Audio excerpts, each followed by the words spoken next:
Hello students, हमने अपना पिछली क्लास में 9 चैप्टर कंप्लीट कर लिया था जंतुओं में जनन। आपने क्वेश्चन आंसर्स भी कर लिए होंगे कॉपी में। अगर आपने नहीं किए हैं तो आप उन्हें कंप्लीट कर लीजिएगा अपने होमवर्क को। आज हम अपना 10 चैप्टर स्टार्ट कर रहे हैं किशोरावस्था की ओर। तो किशोरावस्था है क्या, सबसे पहले हम ये देखते हैं। पिछले अध्याय में आपने पढ़ा कि जंतु किस प्रकार से जनन करती हैं। जनन की प्रक्रिया के बारे में आपने पढ़ लिया कि लैंगिक जनन अलैंगिक जनन क्या होता है। इसके अलावा जो सूक्ष्म जीवी होते हैं उसमें किस प्रकार का जनन पाया जाता है ना, ये भी आपने पढ़ लिया था। अब हम बात करते हैं कि मानव एवं बहुत से अन्य जंतु एक निश्चित आयु तक पहुंचने के बाद ही जनन कर सकते हैं। यानी कि उनकी एक निश्चित आयु होती है जंतुओं की, जिस पर पहुंचने के बाद ही वो क्या करते हैं, जनन करते हैं। मानव किसी निश्चित आयु के बाद ही क्यों जनन कर सकते हैं। इस अध्याय में आप मानव के शरीर में होने वाले उन परिवर्तनों के विषय में पढ़ेंगे जिनके उपरांत वह जनन के लिए सक्षम हो पाता है। यानी कि आपने जनन तो पढ़ लिया, लेकिन उनमें जनन की प्रक्रिया कब होती है, किस उम्र में होती है, कब वो परिपक्व होती हैं इस कार्य के लिए, इस सब चीज़ के बारे में अपने इस चैप्टर में पढ़ेंगे। 9 चैप्टर में आप मानव जननांगों के विषय में पढ़ चुकी हैं। आपने नर जननांग के बारे में पढ़ा था, मादा जननांगों के बारे में पढ़ा था। अब हम इस अध्याय में उन हार्मोनों के विषय में चर्चा करेंगे जो कि शिशु में होने वाले उन परिवर्तनों में महत्वपूर्ण भूमिका निभाते हैं जिनके कारण बच्चा बड़ा होकर के वयस्क हो जाता है। क्योंकि हम कहते हैं जब बच्चा छोटा होता है, जब वो बड़ा हो जाता है तब हम उसे क्या कहते हैं, वयस्क कहते हैं। लेकिन वयस्क बनने की प्रक्रिया क्या होती है, यानी कि हमने पढ़ा था उसमें कि वयस्क कब होता है। हमने मेढक में पढ़ा था कि वो लार्वा बनता है उसमें, जब वो वयस्क में चेंज हो जाता है कायांतरण के द्वारा। हमने इल्ली यानी कि प्यूपा के बारे में पढ़ा था, उसमें भी लार्वा पाया जाता है जो कि बाद में कायांतरण के द्वारा किस में चेंज जाता है, वयस्क में चेंज हो जाता है। इसी प्रकार से मनुष्यों में और अन्य जंतुओं में, क्योंकि वो कैसे होती हैं, जरायुज होती हैं, अंडप्रजक नहीं होती हैं, वो किसी एक बच्चे को जन्म देती हैं, एक शिशु को जन्म देती हैं। लेकिन जब वह शिशु वयस्क में परिवर्तित होता है तो उसमें कुछ ऐसे परिवर्तन होते हैं जिसके कारण वो क्या होता है, वयस्क बनता है। यानी कि कुछ परिवर्तन उसमें होते हैं। अब क्या परिवर्तन होते हैं, हम इसी चीज़ को अपने 10th चैप्टर में स्टडी करेंगे। चलिए स्टार्ट करते हैं। किशोरावस्था एवं यौवनारंभ। किशोरावस्था और यौवनारंभ है क्या, कि यौवन का आरंभ कब होता है, किशोरावस्था क्या होती है। बूजो अपना 12वां जन्मदिन मना रहा था। यानी कि वो कितने साल का हो चुका था, 12 साल का हो गया था। मित्रों के चले जाने के पश्चात बूजो और पहेली अपने माता पिता के साथ बातें करने लगे। पहेली एक कन्या विद्यालय में पढ़ती है। वह हंसने लगी। उसने टिप्पणी की कि बूजो के कई मित्र जिनसे वह 1 वर्ष बाद मिली थी, उनकी लंबाई एकाएक इतनी बढ़ गई है। उनमें से कुछ के मूछें आने लगी हैं, तो कैसे लगने लगे हैं, कार्टून नजर आ रहे थे। उसकी माँ ने समझाया कि लड़के कैसे हो गए हैं, बड़े हो गए हैं, यानी कि किशोरावस्था में आ गई हैं, वो यौवन आरंभ स्टार्ट हो गया है उनका। वृद्धि जन्म के समय ही होने लगती है। आपने देखा होगा बच्चा जब जन्म लेता है तब से ही उसमें क्या स्टार्ट होने लगती है, उसकी लंबाई बढ़ना शुरू हो जाती है। परंतु 10 या 11 वर्ष की आयु के बाद वृद्धि में एकाएक क्या आती है, तीव्रता आती है, यानी कि तेजी आती है। वो काफ़ी स्पीड से बढ़ने लगती हैं और वृद्धि साफ दिखाई देने लगती है। जैसे कि आपके पास आसपास कोई 10-11 साल का हो और यदि वो 1 साल के लिए कहीं बाहर चला गया हो, यदि वो बाहर से कहीं आता है तो आप उसकी लंबाई में बहुत ज़्यादा परिवर्तन देखेंगे। शरीर में होने वाले परिवर्तन वृद्धि प्रक्रिया का एक भाग होती है। शरीर में होने वाले परिवर्तन, शरीर में जितने भी परिवर्तन होते हैं उनमें वृद्धि प्रक्रिया एक क्या होती है,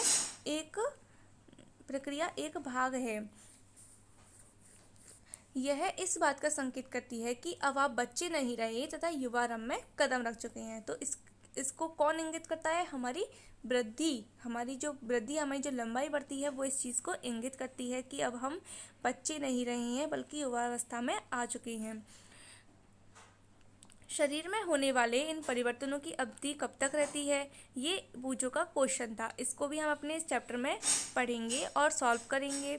जीवन का एक ऐसा अजीब काल है कि इसमें आप ना तो बच्चे रहते हैं और ना ही बड़े रहते हैं। मैं जिज्ञासु हूँ कि क्या बाल्यकाल और युवावस्था की मध्य की इस अवधि का कोई विशेष नाम होता है।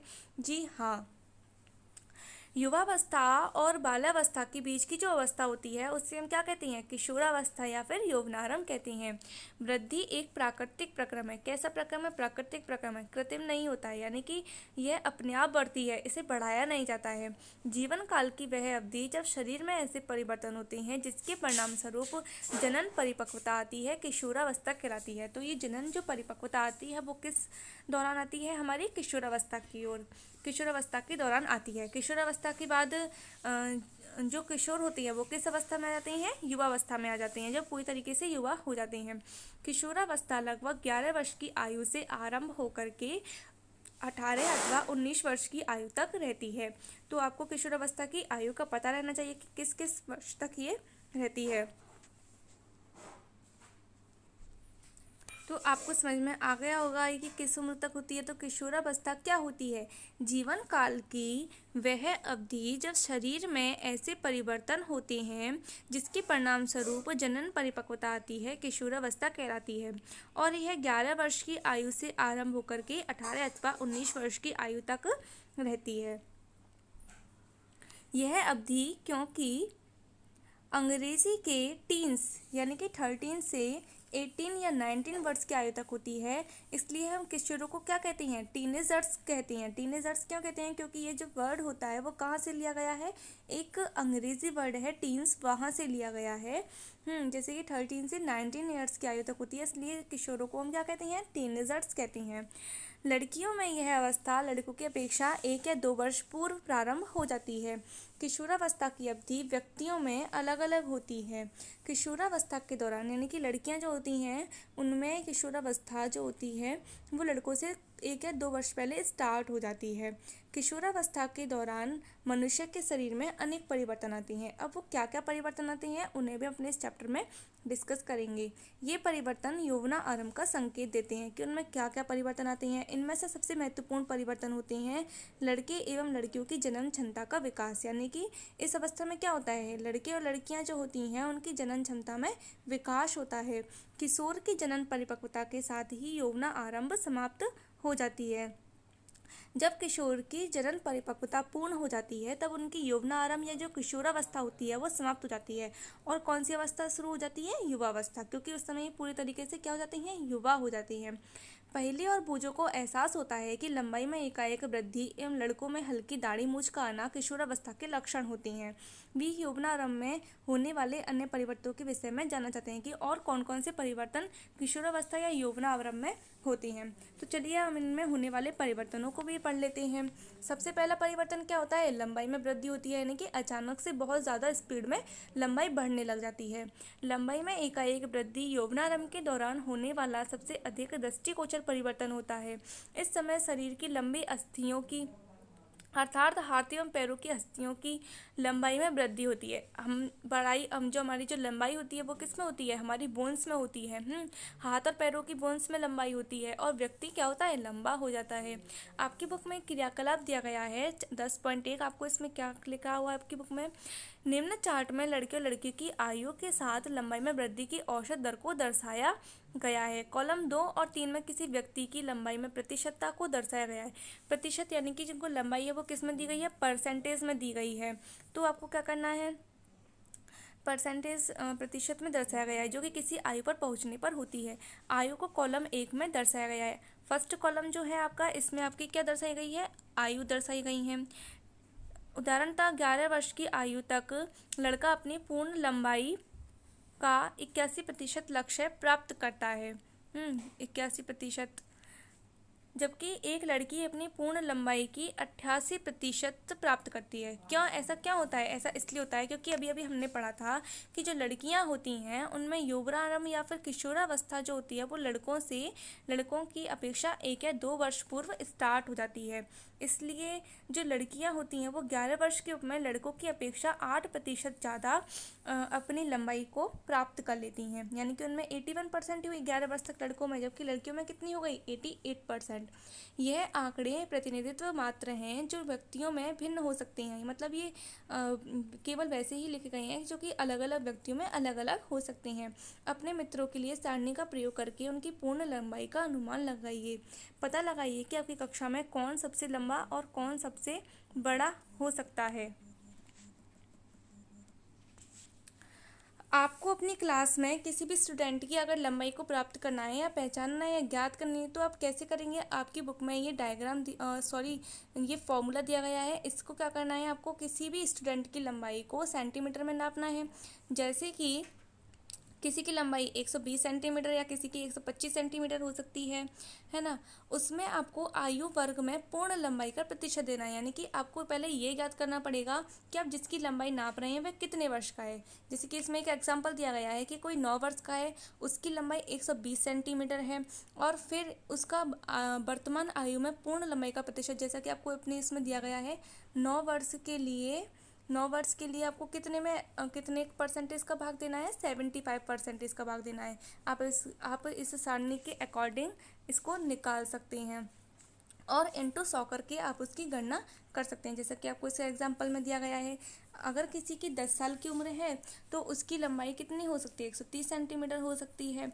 फिर उसमें आप किसका इंटू करेंगे, 78। अगर आपको लड़की की निकालनी है तो आप इसमें 84 का इंटू कर देंगे और अगर किसी लड़की की निकालनी है तो 78 का इंटू कर देंगे और अपॉन में कर देंगे, जबकि इंटू आप कितना कर देंगे, 100 कर देंगे। इससे आप उसकी लंबाई की पूर्ण गणना कर सकते हैं। अब आपके में बुक में दिया गया है क्रियाकलाप 10.2। क्रियाकलाप 10.1 में दिए गए आंकड़ों का उपयोग करके आपको क्या बनाना है, एक ग्राफ बनाना है। जैसे कि इसमें परसेंटेज दी गई है, इसमें गर्ल्स और मतलब लड़के की और लड़कियों की दोनों की दी गई है। आयु को एस अक्ष पर तथा लंबाई में वृद्धि का प्रतिशत वाई अक्ष पर लीजिए। एस अक्ष जो है ये वाला, इसमें आपको क्या लिखनी है, एजेस लिखनी है 8 से लेकर के 18 साल तक। जबकि जो वाई है उसमें आपको क्या लिखनी है, लंबाई लिखनी है, कितनी प्रतिशत है, क्योंकि आपको परसेंटेज लिखना है, क्योंकि आपकी जो ये सारणी है इसमें परसेंटेज में दिया गया है, इसलिए ये भी आपको परसेंटेज में लिखना है। 65 से 100 तक यहाँ पर लिखा गया है। फिर इसमें आपको लड़के और लड़की दोनों की अलग अलग ग्राफ को इसमें बनाना है। प्रारंभ में लड़कियां लड़कों की अपेक्षा अधिक तीव्रता से बढ़ती हैं। क्यों? क्योंकि उनमें जो किशोरावस्था होती है या यौवनारंभ जो होता है वो लड़कों की तुलना में या लड़कों की अपेक्षा जल्दी ही शीघ्र, यानी कि जल्दी ही क्या हो जाता है, शुरू हो जाता है। परंतु लगभग 18 वर्ष की आयु तक दोनों अपनी अधिकतम लंबाई प्राप्त कर लेते हैं। लेकिन 18 वर्ष की आयु तक दोनों अपनी अधिकतम लंबाई को क्या कर लेते हैं, प्राप्त कर लेते हैं। अलग अलग व्यक्तियों की लंबाई में वृद्धि की दर भी अलग अलग होती है। कुछ यौनारंभ में तीव्र गति से बढ़ती हैं तथा बाद में यह गति क्या हो जाती है, धीमी हो जाती है, जबकि कुछ धीरे धीरे वृद्धि करते हैं। आपने देखा होगा कि कोई 18 साल का है लेकिन वो लगता कैसा है, 11-12 साल का ही लगता है। इसलिए किसी में जो वृद्धि होती है वो तेज हो सकती है और किसी में कम हो सकती है। मैं चिंतित हूँ, यद्यपि मैं लंबी हो गई हूँ परंतु शरीर की तुलना में मेरा चेहरा काफ़ी छोटा है। पहेली को भाई वहाँ पर बहुत चिंता हो गई है कि उसकी लंबाई तो बढ़ रही है लेकिन उसका चेहरा कैसा है, छोटा की छोटा रह गया है। पहेली को चिंतित होने की आवश्यकता नहीं है। शरीर के सभी अंग समान दर से वृद्धि नहीं करते हैं। कभी कभी किशोर के हाथ अथवा पैर शरीर के अन्य अंगों की अपेक्षा बड़े दिखाई देते हैं। यानी कि कभी कभार क्या होता है किशोरावस्था में कि हाथ और पैर तो उनके बहुत ज़्यादा बढ़ जाते हैं लेकिन शरीर के जो अन्य अंग होते हैं वो अत्यधिक वृद्धि नहीं कर पाते हैं, परंतु शीघ्र ही दूसरे भाग में वृद्धि करके शारीरिक अनुपात को संतुलित कर देते हैं। फलतः शरीर जो होता है वो कैसा हो जाता है, सुडौल हो जाता है। आपने ध्यान दिया होगा कि किसी व्यक्ति की लंबाई उसके परिवार के किसी न किसी सदस्य की लगभग समान होती है। इसका कारण यह है कि लंबाई माता पिता से प्राप्त जीन पर निर्भर करती है, परंतु वृद्धि के इन वर्षों में उचित प्रकार का संतुलित आहार आवश्यक है। ये अस्थियों, पेशियों, शरीर के अन्य भागों को सही ढंग से वृद्धि करने के लिए प्राप्त पोषण में सहायता करता है। आप किशोर की पोषक आवश्यकताओं के विषय में अगले अध्याय में पढ़ेंगे। इसमें ऐसा क्यों लिखा हुआ है कि व्यक्ति की लंबाई उसके परिवार के किसी न किसी सदस्य के लगभग समान होती है। आपने देखा होगा कि आपके पापा की हाइट है तो आप भी बड़े होकर अपने पापा की हाइट के ही बराबर हो जाते हैं। कभी कभार उनसे लंबे भी हो सकते हैं तो कभी कभार उनसे छोटे भी हो सकते हैं, लेकिन जब आप उनसे किसी की कैसी होती है, दोनों की सेम होती है। अपने कहते हैं कि इसकी लंबाई भी इसके पापा पर ही गई है। ऐसा इसलिए है क्योंकि जो लंबाई होती है वो माता पिता से प्राप्त जीन पर निर्भर करती है। जीन जो होते हैं वो एक पीढ़ी से दूसरी पीढ़ी तक जो हमारे शरीर में आनुवंशिक गुण होते हैं उन्हें अगली पीढ़ी में ले जाने का कार्य करती हैं। परंतु वृद्धि के इन वर्षों में उचित प्रकार का संतुलित आहार भी आवश्यक है, यानी कि ये जीन तो आवश्यक होते ही हैं, लेकिन हमें इसके साथ साथ हमें किसकी आवश्यकता होती है? एक संतुलित आहार की आवश्यकता होती है।